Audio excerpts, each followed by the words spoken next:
Legal advice కార్యక్రమానికి స్వాగతం. అమ్మ నమస్తే. నమస్తే అండి. అమ్మ స్పందన అని ఒక అమ్మాయి మన స్టూడియోకి వచ్చింది. ఓకే. ఇవాళ రేపు పిల్లలు ఎలా ఉన్నారంటే, ముఖ్యంగా యువతమ్మ, సహజీవనం అనేది అదొక ఫ్యాషన్ అయిపోయిందో, అదొక ట్రెండ్గా నడుస్తుందో నాకైతే అర్థం కావట్లేదు. ఆ రిలేషన్లో కొన్ని సంవత్సరాల పాటు కలిసి ఉండటం, తర్వాత లబో దిబోం అంటాం. ముఖ్యంగా ఆడపిల్లలమ్మ ఇంట్లో వాళ్ళకి చెప్పుకోలేరు, అందుకని ఇక్కడ బ్రతికుండలేరు. ఒక రిలేషన్లో నుంచి బయటికి రాలేకపోతారు. అలాంటి సమస్యతో స్పందన అనే ఒక అమ్మాయి మన స్టూడియోకి వచ్చిందమ్మా. మీ సలహా కానీ లేకపోతే చట్టపరంగా కానీ ఏం చేయగలుగుతామో మీ సలహా సూచనలు కావాలమ్మా. కేసు వినక ముందే నేను చెప్తున్నాను, లివ్ ఇన్ రిలేషన్షిప్ని నేనైతే ఎంకరేజ్ చెయ్యను. యాజ్ ఫర్ ఎస్ అంటే ఈ కేసులో నేను చాలా సీరియస్గానే రియాక్ట్ అవ్వాలనుకుంటున్నాను. నేను ఒక 2-3 ప్రశ్నలు నన్ను నేను ప్రశ్నించుకుంటాను. ఆ ప్రశ్నకి సమాధానం ఒకవేళ పాజిటివ్గా ఉంటే నేను కూడా లివ్ ఇన్ రిలేషన్షిప్ని సపోర్ట్ చేస్తాను. నేను అడుగుతున్నాను, లివ్ ఇన్ రిలేషన్షిప్లోని ఎటువంటి సమాజాన్ని మీరు భావితరాలకు అందించాలని అనుకుంటున్నారు? There is no marriage, there is no security, మీకు రైట్స్, హక్కులు లేవు. అవును. మీకు భద్రత లేదు, పెళ్లి లేదు, సాక్ష్యం లేదు. మీకు ఒకవేళ పిల్లలు పుడితే వాళ్ళకి ఎవరు అమ్మ ఎవరు నాన్న, వాళ్ళకు ఉండేటటువంటి రైట్స్ ఏంటి, వాళ్ళకి సమాజంలోని ఎటువంటి స్థాయిలో వాళ్ళు పెరగాలి, వాళ్ళు క్రిమినల్స్ కావాలా లేకపోతే సైకిక్ పేషెంట్లు కావాలా, అంటే ఏ సమాజాన్ని మీరు భావితరాలకు అందించాలనుకుంటున్నారు? పెళ్లి అనే కాన్సెప్ట్ లేకుండా, కుటుంబం అనే కాన్సెప్ట్ లేకుండా, భార్యాభర్తల అనుబంధం అనేటటువంటిది లేదా భద్రత లేనటువంటి సమాజాన్ని మీరు ఇచ్చినప్పుడు, let us think that live in రిలేషన్షిప్ని నేను సపోర్ట్ చేశాను అనుకుందాం, అందరం సపోర్ట్ చేసాం అనుకుందాం. ఒక 20 ఏళ్ల తర్వాత we can see the children, next generation, తల్లిదండ్రులు లేని జనరేషన్ని మనం చూడాల్సి ఉంటుంది. ఎవరైతే లివ్ ఇన్ రిలేషన్షిప్లోని విక్టిమ్స్ అయ్యారో వాళ్ళ ఆత్మని ప్రశ్నించుకుంటే ఇట్ ఈస్ రాంగ్ అని 100% వాళ్ళ కాన్షియస్ చెప్తుంది. అంటే అటువంటి పరిస్థితుల్లోని ఎలాగ లివ్ ఇన్ రిలేషన్షిప్ని సపోర్ట్ చేయాలి, what type of society we are going to see tomorrow.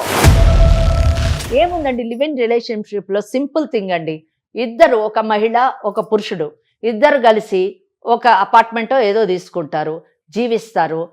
మోజు తీరిపోయిన తర్వాతనండి, అవసరం తీరిపోయిన తర్వాతనండి ఎవరు పెట్టే వాళ్ళు తీసుకొని వెళ్ళిపోతారండి. Where are the rights here, where are the responsibilities here, where is the future here చెప్పండి. ఇందులో నష్టపోయేది ఆడపిల్లే ఎక్కువ నష్టపడుతుంది.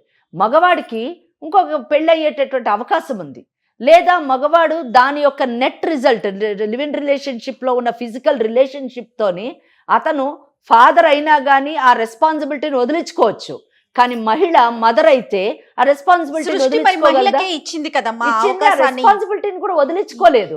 అండ్ ఇంకొక వివాహం చేసుకునే అవకాశం కూడా మన సమాజంలోని, అంటే లివ్ ఇన్ రిలేషన్షిప్ ని యాక్సెప్ట్ చేసేంత గొప్ప స్థాయికి వెళ్ళిన మన సమాజము లివ్ ఇన్ రిలేషన్షిప్ లో ఉన్న అమ్మాయిని పెళ్లి చేసుకోవడానికి ఏ మంచి కుటుంబం అబ్బాయి వస్తాడో చెప్పండి. వస్తాడు అంటే నేను కూడా సపోర్ట్ చేస్తాను. ఎగ్జాక్ట్లీ అమ్మా. మరి స్పందన స్టోరీ ఏంటో ఒకసారి మనం విందాం. చెప్పమ్మా స్పందన.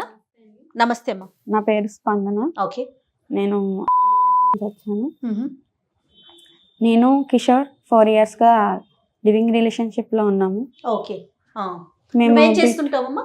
నేను క్లరికల్ జాబ్ చేస్తున్నాను చిన్నగా. 4 years బీటెక్లో నాకు తన పరిచయం అయ్యాడు. ఓకే. అప్పటి నుంచి ఇద్దరం ఒకరి మీద ఒకరి ఇష్టం పెంచుకొని ఫ్లాట్ తీసుకుని అక్కడే లివింగ్ రిలేషన్షిప్లో ఉన్నాము. అక్కడే ఉంటున్నారా, వేరే ఊరికి షిఫ్ట్ అయ్యారా? హైదరాబాద్. కాదండి, తంది వేరు, వికారాబాద్ నుంచి వచ్చి. రైట్. ఓకే. ఇద్దరం కాలేజ్లోనే పరిచయం అయ్యాము. అక్కడి నుంచి మా పరిచయం ప్రేమగా మారింది. ఇద్దరం ఒక ఫ్లాట్లో ఉందామని అనుకున్నాము. ఎలా తీసుకున్నారు ఫ్లాట్? ఎలా ఇచ్చారు మీకు? మేమిద్దరం హస్బెండ్ అండ్ వైఫ్ అని చెప్పి తీసుకున్నాము. చూసారా ఎందుకు మీరు అంత సీరియస్గా రియాక్ట్ అయ్యారు అని అన్నారు. ఈ రిలేషన్షిప్లో స్టార్టింగ్ నుంచి అబద్ధం ఉంది, భద్రత లేదు. Why they came to Hyderabad? వాళ్ళ ఇంటి పక్కనే ఉండొచ్చు కదా. If the relationship is genuine, fair, అది సమాజం యాక్సెప్ట్ చేసింది అయితే, లీగలీ యాక్సెప్టబుల్ అయితే వాళ్ళ ఇంటి దగ్గరే ఉండొచ్చు. అపార్ట్మెంట్ ఏమని చెప్పి తీసుకున్నారు? మళ్ళీ అబద్ధం చెప్పి తీసుకున్నారు. భార్య భర్త అని చెప్పి అబద్ధం తీసుకున్నారు. Why all these things? అంటే నీ మాటకి మేము అడ్డు మాట్లాడుతున్నాం అనుకోకు. ఓకే చెప్పమ్మా. తనకి జాబ్ అనేది ఏం లేదు. ఓకే. నాకు జాబ్ వచ్చాకనే తను నేను చూసుకున్నాను. ఇంటి రెంట్ గాని మొత్తం అంతా నేనే చూసుకున్నా. తనకి కావాల్సినవి, నాకు కావాల్సినవి, ఇంట్లో అన్ని నేనే చూసుకున్నాను. తర్వాత తనకి 2 years తర్వాత జాబ్ వచ్చింది. ఫ్రెండ్ సర్కిల్ ఎక్కువైంది. ఓకే. నన్ను అవాయిడ్ చేయడం స్టార్ట్ చేశాడు. పెళ్లి సంబంధాలు వస్తున్నాయని చెప్తున్నాడు. అందుకు నాకు వద్దు, నేను నా పేరెంట్స్ ని ఒప్పించలేను, నీ దారి నీది, నా దారి నాది అన్నట్టే మాట్లాడుతున్నాడు. ఏం చెప్పినా తను నాతో కన్విన్స్ అవ్వట్లేదు అసలు. ఏం చేసుకుంటావు, ఓకే నువ్వు ఇంకా చూసుకో, ఇక్కడ దాకా ఎంజాయ్ చేసేసాం కదా, అయిపోయింది, నీ దారి నువ్వు చూసుకో, నా దారి నేను చూసుకుంటా అన్న పద్ధతిలోనే మాట్లాడుతున్నాడు. నాకు మాత్రం తనే కావాలని నేను అడుగుతున్నాను. ఓకే. స్పందన, మీరు 4 ఏళ్ళు లివ్ ఇన్ రిలేషన్షిప్ సహజీవనం చేశారు కదా, మీకు ఈ నిమిషము ఏమనిపిస్తుంది? మీరు తీసుకున్న నిర్ణయం కరెక్ట్ అని అనిపిస్తుందా? అది ఎప్పటికీ కరెక్ట్ కాదని నాకు తెలుసండి. ఇప్పుడు అనిపిస్తుంది. 4 ఏళ్ల క్రితం అనిపించింది, ఇప్పుడు అనిపిస్తుంది. ఎందుకు అనిపిస్తుంది అది? తను నన్ను ఎంతగానో ప్రేమించాడు, నేను తను అట్లానే ప్రేమించాను. ఓకే. తను ఇప్పటికీ నేను కావాలనే అనుకుంటున్నాను, కానీ తను నన్ను వద్దనుకుంటున్నాడు. అదే అంటే ఇక్కడ చిన్న కరెక్షన్. అంటే నేనేం మిమ్మల్ని తప్పు పట్టడం లేను, మీరు తీసుకున్నటువంటి నిర్ణయం కూడా తప్పని చెప్తున్నాను. ఎందుకంటే అది మీ భవిష్యత్తుని పాడు చేస్తుంది కాబట్టి, అంతేగాని వ్యక్తిగతం ఏం లేదు. ఇప్పుడు మీరు ఒక మాట చెప్పారు, నేను అతన్ని ఎంతగానో ప్రేమించాను, అతను నన్ను ఎంతగానో ప్రేమించాను. కానీ మీకు ఈ 4 ఏళ్ల తర్వాత, అంటే మీ జీవితంలో జరిగిన ఈ 4 ఏళ్లలో తేడా ఏంటంటే, మీరు బీటెక్ ఇద్దరు స్టూడెంట్స్గా ఉన్నప్పుడు ఒకరికొకరు ప్రేమించుకున్నామని అనుకున్నారు. మీరు ప్రేమించింది నిజం ఉండొచ్చు, ఓకే. అప్పుడు అతని బ్యాక్గ్రౌండ్ సరిగా లేదు, అంటే ఆయన ఫైనాన్షియల్ పొజిషన్ సరిగా లేదు. కానీ ఇక్కడ హైదరాబాద్కి వచ్చిన తర్వాత మీరు ఈ 4 ఏళ్ళు మీరే అతన్ని పోషిస్తున్నారు, అతని అవసరాలన్నీ తీరుస్తున్నారు. కానీ 2 ఏళ్ల తర్వాత అతనికి జాబ్ వచ్చింది, ఫ్రెండ్ సర్కిల్ డెవలప్ అయింది, ఆయనకి సమాజంలో ఒక స్టేటస్ వచ్చింది. వచ్చిన తర్వాత ఆయన మిమ్మల్ని నెగ్లెక్ట్ చేయడం మొదలెట్టారు. మిమ్మల్ని కేవలము అతను స్టెబిలైజ్ అయ్యేంత మటుకు మిమ్మల్ని కేవలం ఉపయోగించుకున్నాడు, కానీ మిమ్మల్ని ప్రేమించలేదు అని నేను అనుకుంటున్నాను. ఏమంటారు? దానికి మీరు ఏమంటారు? లేదండి, ఖచ్చితంగా నన్ను తను ప్రేమించాడు. నిజంగా పేరెంట్ అంటే వాళ్ళ ఇంట్లో పెళ్లి చేస్తారనే తను మిమ్మల్ని ఇప్పుడు చెప్పుకోలేక వద్దంటున్నాడా, లేకపోతే ఇంకే వేరే ఏమన్నా కారణాలు ఉంటాయని మీరు అసలు ఏమనుకుంటున్నారో చెప్తే? క్యాస్ట్ ఫీలింగ్ ఉందంటున్నాడు. వాళ్ళ పేరెంట్స్ కి చెప్పినా అసలు ఒప్పుకోరు. మీ క్యాస్ట్ వేరు, మా క్యాస్ట్ వేరు, ఎట్లా ఒప్పుకుంటారు? మరి మీరు పరిచయం అయిన కొత్తలోని మీరిద్దరు సహజీవనం చేసేటప్పుడు ఇవన్నీ ఆలోచించలేదా? క్యాస్ట్ కానివ్వండి, ఫైనాన్షియల్ స్టేటస్ కానివ్వండి, ఫ్యామిలీ బ్యాక్గ్రౌండ్స్ కానివ్వండి, ఇవన్నీ ఆలోచించలేదా? అవన్నీ చూసి ఎవరు లవ్ చేయరు కదా మేడం. అవును, కానీ పెళ్లికైతే అవన్నీ కావాలి కదా. అవన్నీ చూసి ఇప్పుడు ఆయన చెప్పేది అదే కదా, అంతే కదా. మిమ్మల్ని ఇప్పుడు మీరు పెళ్లి చేసుకోమని కదా అడుగుతున్నారు. అవునండి. మరి పెళ్లి చేసుకోవడానికి నాకు ఇష్టం లేదు, ఎందుకంటే నీ క్యాస్ట్ వేరు, మా క్యాస్ట్ వేరు అంటున్నారు. కానీ నాకు ఆ ఫీలింగ్ ఏం లేదు కదా. మీకు లేదు, అతనికి ఉంది కదా. ఎట్లాగైనా తను నన్నే పెళ్లి చేసుకోవాలనే నేను మిమ్మల్ని పెళ్లి చేసుకోవాలని. మరి అదెందుకు మీరు బిగినింగ్లోనే 4 years బ్యాకే నన్ను పెళ్లి చేసుకున్న తర్వాత మన ఇద్దరం కలిసి ఉందామని ఎందుకు చెప్పలేదు? సెటిల్ అవ్వాలి. సెటిల్ అవ్వనంత మటుకు మీరు మీ ప్లేస్లో మీరుండి, ఆయన ప్లేస్లో ఆయన ఉండి, మనం సెటిల్ అయిన తర్వాత పెళ్లి చేసుకుందామని ఒక కండిషన్ అయితే మీరు పెట్టాలి కదా. సో జయ గారు, సింపుల్ థింగ్, వదిలి ఉండలేనటువంటి ఈ ప్రయాణం, 4 ఏళ్ల క్రితం ప్రారంభమైనటువంటి ప్రయాణం 2 ఏళ్లలోని వదిలి ఉండే పరిస్థితికి వచ్చేసింది. సో అతను వదిలి వెళ్ళిపోయాడు. సరే, ఇప్పుడు లీగల్ అడ్వైస్కి ఎందుకు వచ్చావు నువ్వు చెప్పు? నా ఫ్రెండ్స్ కి, నా కొలీగ్స్ కి మేమిద్దరం హస్బెండ్ అండ్ వైఫ్ మాత్రంగానే తెలుసు. మేము ఫ్లాట్ కూడా అట్లానే చెప్పి తీసుకున్నాం. అతని ఫ్రెండ్స్ కమ్మా? అతని ఫ్రెండ్స్ కి కూడా తెలుసు. సేమ్ ఇట్లా మీరిద్దరు వైఫ్ అండ్ హస్బెండ్ అనే? హస్బెండ్ అని, వైఫ్ అండ్ హస్బెండ్ అనే తెలుసు. Okay okay. మా ఇంట్లో ఇప్పుడు నేను ఇదంతా చెప్పలేను కదా మేడం. మీ ఇంట్లో చెప్పలేవు, మరి వాళ్ళ ఇంట్లో తెలుసా? వాళ్ళ ఇంట్లో ఏమని తెలుసు? అసలు మీ ఇద్దరు కలిసి ఉంటున్నారని తెలుసా? ఏమీ తెలియదు మేడం. కలిసి ఉంటున్నారని కూడా తెలియదు. ఇద్దరి ఇంట్లలో మేము కలిసి ఉంటున్నామని ఏ ఫ్యామిలీకి కూడా తెలియదు. ఇప్పుడు అసలు అతను ఏమంటాడు ఫైనల్ గా? నీ క్యాస్ట్ వేరు కాబట్టి నాకు పెళ్లి సంబంధాలు వస్తున్నాయి, నేను నా పేరెంట్స్ చెప్పిన మాటే వింటాను, అక్కడే చూసుకుంటాను అన్నట్టే మాట్లాడు. నిజమేనంటావా అది? నీకేమనిపిస్తుంది? అంటే తనకి లేట్ నైట్స్ కూడా కాల్స్ వస్తూ ఉంటాయి. అది తన టీంలో ఒక మెంబర్ అని, ఒక అమ్మాయి అని తెలిసింది. ఎప్పుడు చాట్ చేస్తూ ఉంటాడు, ఫోన్ కాల్స్ మాట్లాడుతూ ఉంటాడు, బయటకు వెళ్ళిపోతాడు. మరి నువ్వు అడిగావా ఎప్పుడైనా ఎందుకు నువ్వు ఇట్లా బయటకు వెళ్తున్నావు, ఎవరు నీకు ఫోన్ చేస్తున్నారు ఏంటనేసి? లేదు, అదేమీ నేను అడగలేదు తనని. నువ్వు ఇంకేమీ మాట్లాడవా, అతన్ని ఏమి అడగవా? అడగలేదు మేడం. అడగలేదు. ఆ అమ్మాయి దేనికి వచ్చింది మన దగ్గరికి? ఎట్లయినా ఆ అబ్బాయే కావాలి మేడం, నన్ను కల్పించండి, ఒకసారి మేడంతో మాట్లాడించండి అని చెప్పి వచ్చిందమ్మా. కల్పించండి అంటే ఏంటి ఆమె ఉద్దేశము? అంటే ఇంకొన్ని రోజులు లివ్ ఇన్ రిలేషన్షిప్ లో ఉండాలనా? అంటే ఇప్పుడు ప్రెసెంట్ మ్యారేజ్ కి వెళ్ళాలని అనుకుంటుంది తను ఎప్పుడైతే పెళ్లి అని అడిగిందో అప్పుడు అటువైపు నుంచి రివర్స్ అయ్యాడు Okay, అనమాట. అప్పటి వరకు అతను ఓకే. పెళ్లి అంటే ఓకే, మనం ఏదో మాట్లాడొచ్చు గానీ, అవునవును. బట్ కల్పించండి అంటే మనము ఇంకొక 4 సంవత్సరాలు మీరు కలిసి ఉండడానికి మనం ఇక్కడ ఇదైతే వేదిక కాదమ్మా. ఇది అలాంటి వేదిక విషయాలకైతే కాదు, సుమన్ టీవీ గానీ encourage మీరు కూడా కానీ చేయరు. నేను కానీ మనం వేదిక Encourage కానే చేయరు. కాదమ్మా, అందులో సరే. ఎలాంటి సమస్య ఒకసారి లేదు. అయితే ఆయన అబ్బాయితో మాట్లాడమనండి, మనకు అర్థమైపోతుంది ఏంటి అసలు ఆ అబ్బాయి ఏ విధంగా స్పందిస్తున్నాడు ఆమె పట్ల, ఉమ్, అసలు ఆ అబ్బాయి ఫ్యూచర్ ఇంట్రెస్ట్ ఏంటి, ఉమ్, ఉమ్, అసలు ఈమె పొజిషన్ ఏంటి. ఉమ్, ఎందుకంటే ఈ అమ్మాయి గట్టిగా ఇందాక నేను మాట్లాడినప్పుడు చాలా గట్టిగా చాలా కాన్ఫిడెంట్ గా ఏం చెప్పిందంటే, ఆయన నన్ను ప్రేమించాడు, ఉమ్, మేమిద్దరం పరస్పరం ప్రేమించుకున్నామన్నాడు. ఆ ప్రేమ ఎంత మటుకు కరెక్ట్, అది ప్రేమ లేకపోతే అవకాశం తీసుకున్నాడు, అవకాశవాది అతను అన్నది మనకు ఆ మాటల్లో అర్థమవుతుంది. Write letter talk to him. మాట్లాడతావమ్మా, ఒకసారి ఫోన్ చేస్తావా? అదే ఒకటి జయ, మీరు అడిగారు కదా, నేను కూడా ఇక్కడ ఈ మధ్యకాలంలో ఎక్కడో విన్నాను, లివ్ ఇన్ రిలేషన్షిప్ లో వెళ్లే ముందు ఒక అగ్రిమెంట్ రాసుకుంటాము, Yes. దాంట్లో టర్మ్స్ అండ్ కండిషన్స్ ఉంటాయంటే. ఒకటి మాత్రము చాలా బాగా గుర్తుపెట్టుకోవాల్సిన విషయము, ఎనీథింగ్ ఇల్లీగల్, చట్టానికి విరుద్ధమైనటువంటి ఏ పనైనా, సమాజం ఆమోదించినటువంటి ఏ పనైనా అది అగ్రిమెంట్ చేయండి, డాక్యుమెంట్ చేయండి, దట్ ఈస్ ఇన్వాలిడ్. ఏంటమ్మా ఫోన్ కాల్ లిఫ్ట్ చేయట్లేదు. మళ్ళీ ట్రై చేయి, లేదంటే వేరే నెంబర్ నుంచి ఏదన్నా ట్రై చేసి చూద్దాం. అదే నీ ఫోన్ అని పిక్ చేయట్లేదేమో. ఇంకా ఫోన్ ఎత్తరు. ఆ, live in Next step relationship అది. లో ఉన్న బాధే అది. హలో. హలో కిషోర్, ఆ, ఎక్కడున్నావు? ఆఫీస్ లో ఉన్నాను స్పందన. ఆఫీస్లో ఉన్నావా? నీతో అవును. కొంచెం మాట్లాడాలి, ఏం మాట్లాడాలి? మన పెళ్లి గురించి. ఆల్రెడీ మాట్లాడుకున్నాం కదా చాలా సార్లు. నీ నుంచి కరెక్ట్ గా సమాధానం కావాలి నాకు. ఇప్పుడేంటి మళ్ళీ కొత్తగా? ఆల్రెడీ మాట్లాడుకున్న విషయమే కదా. మాట్లాడుకుందామంటే ఇప్పుడు ఏంటి, నన్ను వదిలేస్తావా నువ్వు? ఏమైంది? ఆల్రెడీ చెప్పాను కదా. చెప్తే సరిపోతుందా? మరి ఇన్నాళ్ళు మనం చేసింది ఏంటి? కాదు, ఇప్పుడు నువ్వు నీ లైఫ్ లో చేంజెస్ రావా?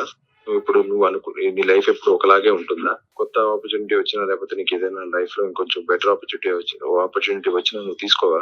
ఎందుకు తీసుకుంటాను? నేను నిన్నే కదా చూస్ చేసుకుందాం అని ఫిక్స్ అయ్యాక ఇంకొక చూస్ నెట్లో చేసుకున్నావు. ఇప్పుడు నేను అలా లేను కదా, నేను మారిపోయిన వ్యక్తిలా ఉన్నాను కదా. ఇప్పుడు నేను అలా లేను కదా. ముందు అలా ఉన్నవాడు ఇప్పుడు ఎందుకు అట్లా మారిపోయావు నువ్వు? మార్పులు వస్తాయి కదా, మనిషి అన్నాక మారకుండా ఉండరు కదా. ఏంటి ఇలాంటి మార్పులా? జరుగుతుంది, అలాంటి మార్పులు వస్తూ ఉంటాయి కదా మనిషిలో. ఇప్పుడు మరి నన్ను ఏం చేయమంటావు? నేను నా పేరెంట్స్కి ఏం చెప్పలేదు, నువ్వు నీ పేరెంట్స్ మాట వింటాను అంటే ఇప్పుడు నేనేం చేయాలి? నా పేరెంట్స్ కూడా ఒప్పుకోవట్లేదు, మీ ఇంట్లో కూడా ప్రాబ్లమే. అందుకని అంటున్నాను, ఇద్దరికి మంచిదే కదా. అయితే ఒప్పించు, ప్రయత్నించాలి కదా. సరే, ప్రయత్నించినా సరే నేను ఇంత ముందులా లేను కదా. అదే అదే ఎందుకు వ్యక్తిని మారిపోయావు కాదు అని కదా. అడుగుతున్నా నేను. నాలో మార్పు వచ్చింది. ఇప్పుడు నీలో కూడా మార్పులు వస్తాయి కదా. నువ్వు అలాగే ఉండిపోతావా ఏంటి? ఇంకో 5 ఏళ్ళ తర్వాత ఇలాగే ఉంటావా? అంటే నీకు బెటర్ జాబ్, బెటర్ అమ్మాయి అందరు దొరికితే నన్ను వదిలేస్తావా? మరి ఇన్నాళ్ళు నేను నీకు చేసింది ఏంటి? ఏం పెద్ద విషయం కాదు కదా, ఇదంతా జరిగేదే కదా, అందరి లైఫ్ లో జరిగేదే, కొత్తగా ఏం జరగట్లేదు కదా. ఇది పెద్ద విషయం కాదంటావేంటి? ఇప్పుడు లవ్ చేసుకోవడం, లివింగ్ లో ఉండడం, మళ్ళీ ఏమైనా డిఫరెన్సెస్ వస్తే విడిపోవడం, ఎంత కామన్ గా జరిగేదే కదా. ఇంత పెద్ద వింతగా జరిగేది ఏమైనా అవుతుందా? ఇక్కడ ఏం లేదు కదా. ఇది నీకు కామన్ అవ్వచ్చు కదా, నాకు అలా కాదు. నేను నిన్నే ప్రేమించా, నువ్వే కావాలనుకుంటున్నా. కానీ ఇప్పుడు అలా లేదు కదా సిచ్యువేషన్. అదంతా నాకు అనవసరం. ఎందుకు లేదన్నాడు? ఎందుకు లేదు నీకు అసలు? ఆ సిచ్యువేషన్ ఏంటి? ఏం మార్పు వచ్చింది? దేనికోసం ఇలా మారిపోయావు? నాకొద్దు నువ్వు. ఇప్పుడు నువ్వు ఇష్టపడడానికి రీజన్ ఉండదు, అలాగే వద్దనుకోవడానికి కూడా రీజన్ ఏమి ఉండదు కదా. మరి 4 ఏళ్ళు ఎందుకున్నావు? ఇంట్రెస్ట్ లేదు నాకు ఇప్పుడు. 4 ఏళ్ళు ఎందుకున్నావు అంటే అప్పుడు నాకు నీ మీద ఇంట్రెస్ట్ ఉంది, అప్పుడు నాకు నీ మీద ప్రేమ ఉంది. ఇప్పుడు నాకు ఎలాంటి ఫీలింగ్స్ లేవు. అంటే ఏంటి అర్థం? అంటే అదే అర్థం. నాకైతే నువ్వే కావాలి, నేను నిన్నే పెళ్లి చేసుకుంటా. నువ్వు ఉన్నంతకాలం హ్యాపీగానే ఉన్నావు కదా. తర్వాత కూడా అలా ఉండాలనే కదా అనుకునేది. ఇంతకు నాకు ముందు అవసరం ఎట్లా లేదు. ఉన్నావో అట్లా మారు. నాకు అవసరం లేదు స్పందన. ఎందుకు అవసరం లేదు కిషోర్? దేనికి? నీకు కూడా లైఫ్ లో ఇంకా బెటర్ పర్సన్స్ దొరుకుతారేం, బెటర్ పర్సన్ దొరుకుతాడేం, నాకొద్దు, ఇంకా బెటర్ లైఫ్ వస్తుందేమో నీకు. నాకొద్దు, ఆ లైఫ్ నాకొద్దు. నాకు నీతో ఉండడమే ఇష్టం. ఏంటి నీ కోసం ఇప్పుడు నేను ఆ ఫ్యామిలీని మొత్తం వదులుకున్నాను. నువ్వే మొత్తం అనుకుని సర్వస్వం అనుకుని నేను వచ్చాను నీ దగ్గరికి. ఇప్పుడు నా ఫ్యామిలీకి నేనేం చెప్పాలి? నా ఫ్రెండ్స్కి ఏం చెప్పాలి? సొసైటీకి ఏం చెప్పాలి? అవును, నీకు నేను కావాలనుకున్నావు, మన ఇద్దరం కలిసి ఉన్నావు, ఎంజాయ్ చేసి అయిపోయింది అంతే. ఇప్పుడు ఎందుకు దాని గురించి నువ్వు? ఇప్పుడు నీకు లైఫ్ లో ఇంకా బెటర్ ఆపర్చునిటీ రావచ్చు, నీకు ఇంకా బెటర్ పర్సన్ దొరకచ్చు, నీ లైఫ్ ఇంకా బెటర్ గా ఉండొచ్చు. ఎందుకు నాతోనే ఉండాలనుకుంటున్నావు? అదేంటి, నీకోసమే కదా ఇదంతా చేస్తుంది. జాబ్ చేశాను, నీకింత చేసి సంపాదించి పెట్టాను, నీకోసం నా ఫ్యామిలీని అంత దూరంగా పెట్టి ఉంచాను. నువ్వు చేసావు, ఎంజాయ్ చేసాము, అయిపోయింది. ఇప్పుడు ఆ ఇంట్రెస్ట్ లేదు నాకు. ఇంట్రెస్ట్ లేదంటే ఏంటి అసలు? లేదు, ఇంట్రెస్ట్ లేదంటే ఇంట్రెస్ట్ లేదనే కదా అర్థం. నాకు నీ మీద ఇంట్రెస్ట్ లేదు, నాకు నువ్వు వద్దు. ఇప్పుడు నేనేం చెయ్యాలి? నెక్స్ట్ స్టెప్ నేనేం తీసుకోవాలి? నా లైఫ్ ఏమైపోతుంది? నీ లైఫ్ నువ్వు హ్యాపీగా లీడ్ చేసుకో. నీకు ఇంకా లైఫ్ లో బెటర్ పర్సన్ దొరకచ్చు. నీ ఇష్టం, నీ ఇష్టం వచ్చినట్టు నువ్వు బతకచ్చు కదా, ఫ్రీగా ఉండు. నాకు అదంతా వద్దు, నాకు నువ్వే కావాలంటుంటే నువ్వు మళ్ళీ అదే చెప్తున్నావేంటి? ఎందుకు నన్నే పట్టుకుని ఉండాలనుకుంటున్నావు? నేను నిన్ను ప్రేమించాను కాబట్టి నీతోనే ఉండాలనుకుంటున్నాను.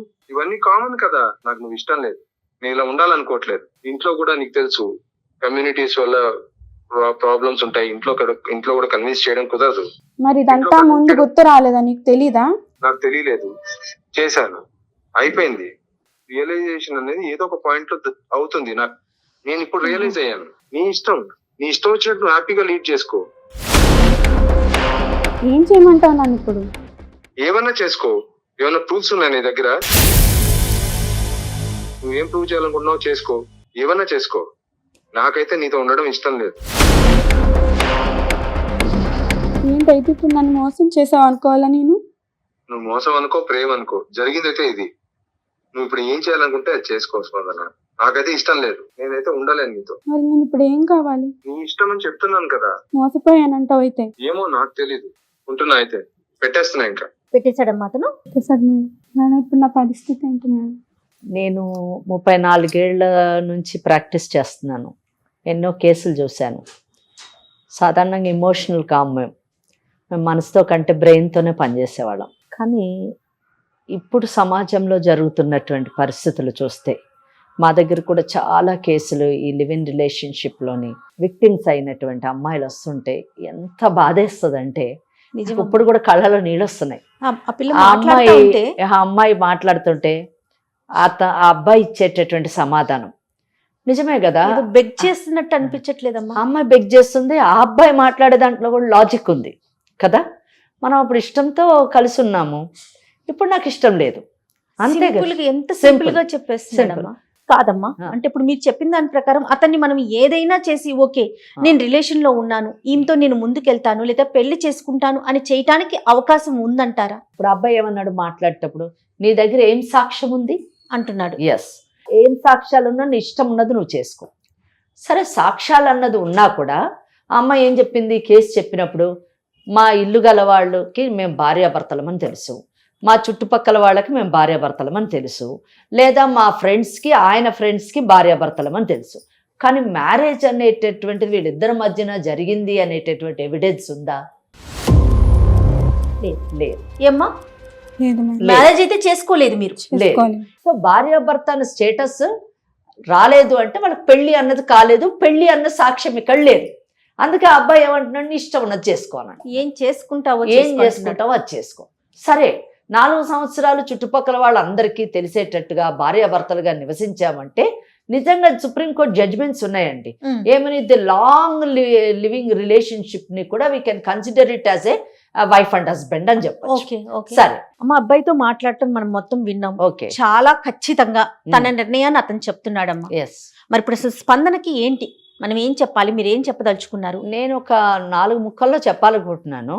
ఫస్ట్ పాయింట్ ఏంటంటే, వీళ్ళది మ్యారేజ్ అన్నది లేదు అన్నది ఎవిడెన్స్ లేదు. మ్యారేజ్ జరిగిందంటానికి ఎవిడెన్స్ లేదు. వాళ్ళిద్దరూ లివ్ ఇన్ రిలేషన్షిప్ అని ఇద్దరు ఒప్పుకున్నారు, వాళ్ళిద్దరి మధ్యన మ్యారేజ్ జరగలేదు. సో మ్యారేజ్ అన్నది జరిగి ఉండి ఉంటే ఆయన కానీ వదిలేస్తే నా భర్త నాతో కాపురం చెయ్యాలి అని రెస్టిట్యూషన్ ఆఫ్ కాంజుగల్ రైట్స్ వేసుకుంటారు. ఇక్కడ లివ్ ఇన్ రిలేషన్షిప్లో ఆ ఆప్షన్ లేదు. సెకండ్ ఆప్షన్ ఏంటి, మేము లాంగ్ రిలేషన్షిప్ 4 ఏళ్ల నుంచి ఉన్నాం కాబట్టి మాది మ్యారేజ్గానే కన్సిడర్ చెయ్యండి అని ఒక డిక్లరేషన్ సూట్ వేసుకునేటటువంటి అవకాశం ఉంది. ఉమ్. కానీ అతను ఇది మ్యారేజ్ కాదు, అసలు ఈ 4 ఏళ్లలోని ఆమె ఇష్టంతోని కలిసి ఉందామన్నది, నేను ఇష్టంతో కలిసి ఉందామని చెప్పేసి ఆయన కూడా స్ట్రాంగ్ గా కంటెస్ట్ చేస్తే ఆ కేసు డిస్మిస్ అయ్యేటటువంటి అవకాశాలు ఉన్నాయి. సో అక్కడ కూడా అవకాశం లేదు. అయితే మూడోది, ఇప్పుడు చట్టాల్లోని మార్పులు వచ్చాయి కాబట్టి Indian penal code, criminal procedure code ఇవన్నీ మార్చారు కదా, అమెండ్మెంట్ జరిగినాయి కదా. ఆ అమెండ్మెంట్ ప్రకారం సెక్షన్ 69 బిఎన్ఎస్ యాక్ట్ ప్రకారము ఏంటంటే సెక్షువల్ రిలేషన్షిప్ ఉండి, ఫిజికల్ రిలేషన్షిప్ ఉండి ఇద్దరూ కలిసి సహజీవనం చేసి ఆమెకు అన్యాయం చేశాడు, మోసం చేశాడు అనేటటువంటి కంప్లైంట్ ఈమె కానీ ఇస్తే సెక్షన్ 69 కింద అతనికి 10 సంవత్సరాలు జైలు శిక్ష పడేది ఉంది. లేదా పెళ్లి చేసుకుంటానని ఫాల్స్ ప్రామిస్ చేశాడు, కానీ అది చేయకుండా ఇప్పుడు వదిలేశాడు కాబట్టి అనేటటువంటి దాని మీద సెక్షన్ 69 కింద కంప్లైంట్ ఇస్తే ఆ కంప్లైంట్లో ఇవన్నీ ప్రూవ్ చేయగలగాలి. అతను పెళ్లి చేసుకుంటానని చెప్పేసి ప్రామిస్ చేశాడని అటువంటి సాక్ష్యాధారాలు పెట్టి అవన్నీ చేసి ప్రూవ్ చేస్తే అందులో కూడా ఏంటి, ఈమెను పెళ్లి చేసుకోవని తీర్పు ఇవ్వరు, నువ్వు మోసం చేసావు కాబట్టి 10 సంవత్సరాలు నీకు జైలు శిక్ష అని జైలు శిక్ష ఇస్తారు. నాకు ఇక్కడ అర్థం కాని విషయం ఏంటంటే సహజీవనం చేసేటటువంటి అమ్మాయిలకి ఏ విధంగా భద్రత లభిస్తుంది? వాడు జైలుకి 10 సంవత్సరాలు పోతే ఈమె జైల్లో పోయి కాపురం చేయలేదు కదా, లేదా జైల్లో పెళ్లి చేసేటటువంటి అవకాశం లేదు. అంటే తను అజ్యూమింగ్ ఫర్ ఎ మినిట్, ఇక్కడ అజ్యూమింగ్ ఫర్ ఎ మినిట్ ఆ జైలు శిక్షకు భయపడి నేను పెళ్లి చేసుకుంటానని వచ్చి పెళ్లి చేసుకుంటాడు అనుకుందాం. అనుకొని వెంటనే తర్వాత ఒక 1 year అవ్వగానే విడాకులు కేసేస్తాం. కాదమ్మా, గుర్రాన్ని నీళ్ళ దాకా తీసుకెళ్లగలుగుతాం, తాగించగలుగుతామా? లేదు. బలవంతాన్ని మనం తాగించలేం కదా, అదే పరిస్థితి కదా అవుతుంది. అంతే జరుగుతుంది. అంటే what I want to say, చట్టాలు ఉన్నాయి కనుక మనం ఏమన్నా చెయ్యొచ్చు. సహజీవనం అన్నది మనము చేసినా కానీ మన చట్టం కాపాడుతుందంటే ఏ విధంగా కాపాడుతుంది? అమ్మ, వీళ్ళకి ఒకవేళ సంతానం కలిగితే, అంటే ఇప్పుడు సందర్భం కాదు కానీ చూసే ఆడియన్స్ కోసం నేను అడుగుతా ఉన్నాను, సంతానం కలిగితే వాళ్ళ పరిస్థితి ఏంటమ్మా? లీగల్ గా వాళ్ళ పరిస్థితి ఏంటి? పిల్లల సంతానం కలిగితే తప్పకుండా వాళ్ళు ఇద్దరు కూడా రెస్పాన్సిబుల్ అవుతారు. ఇద్దరు కూడా వాళ్ళకి మెయింటెనెన్స్ కానీ పిల్లలు ఇప్పుడు ఒక తల్లి దగ్గర పిల్లలు ఉన్నారనుకోండి, ఆమె వాళ్ళిద్దరికి మెయింటెనెన్స్ గార్డియన్ గా వేయొచ్చు. వేసినప్పుడు మెయింటెనెన్స్ గ్రాంట్ అవుతుంది. రైట్. స్పందనకు ఇప్పుడు మరి మీరు ఏం చెప్పదలుచుకున్నాం? నువ్వు సెక్షన్ 69 కింద నన్ను మోసం చేశాడు, మా ఇద్దరికి 4 ఏళ్ల నుంచి సెక్షువల్ రిలేషన్షిప్ ఉంది, మేము పెళ్లి చేసుకుంటాం, కానీ తను నాకు అతనే కావాలంటోంది కదమ్మా. మరి అదే, మరి దీనికి అతనే కావాలంటే ఇప్పుడు మనసులను మార్చేటటువంటి యంత్రాలు ఏమన్నా వచ్చాయా? అది చట్టాలు ఏమన్నా వచ్చాయా? Section 9 of Hindu marriage act ప్రకారం నా భర్త నాతో వచ్చి కాపురం చెయ్యాలి అని చెప్పేసి ఒక సెక్షన్ 9 ఇచ్చింది. మేము తరచు ఆ కేసులు వేస్తూ ఉంటాం, కేసులు గెలుస్తున్నాం, కానీ ఆ భర్తను తీసుకొచ్చి వీళ్ళతో కాపురం చేయించలేమండి. ఆ డిగ్రీని లామినేషన్ కట్టి ఇంట్లో పెట్టుకోవాలి అంతే. అట్ ద మోస్ట్ ఏం చేయగలుగుతామంటే ఆ భర్తకు సంబంధించినటువంటి ఆస్తులను జప్తు చేసే అధికారం సిపిసి ఇచ్చింది, సివిల్ ప్రొసీజర్ కోడ్. అంతే తప్పితే మనసులు మార్చలేం కదా. అంటే ఇక్కడ ఒకటి, లివ్ ఇన్ రిలేషన్షిప్ లో ఇప్పుడు మటుకు భగ్నపడ్డటువంటి యువతకి మీరు ఏం సొల్యూషన్ ఇవ్వట్లేదు, మీరు మాకు చెప్పలేకపోతున్నారు, మా పరిస్థితి ఏంటి అనే ప్రశ్న రావచ్చు, తలెత్తొచ్చు. ఎస్, మీకు కొత్తగా వచ్చినట్టు చట్టాల ప్రకారం అట్లా మోసం చేసేటటువంటి వాళ్ళకి శిక్షని పడేటట్టుగా చేసేటటువంటి అవకాశం చట్టం కల్పిస్తుంది అన్నది నేను ఒక అడ్వకేట్ గా చెప్పగలను.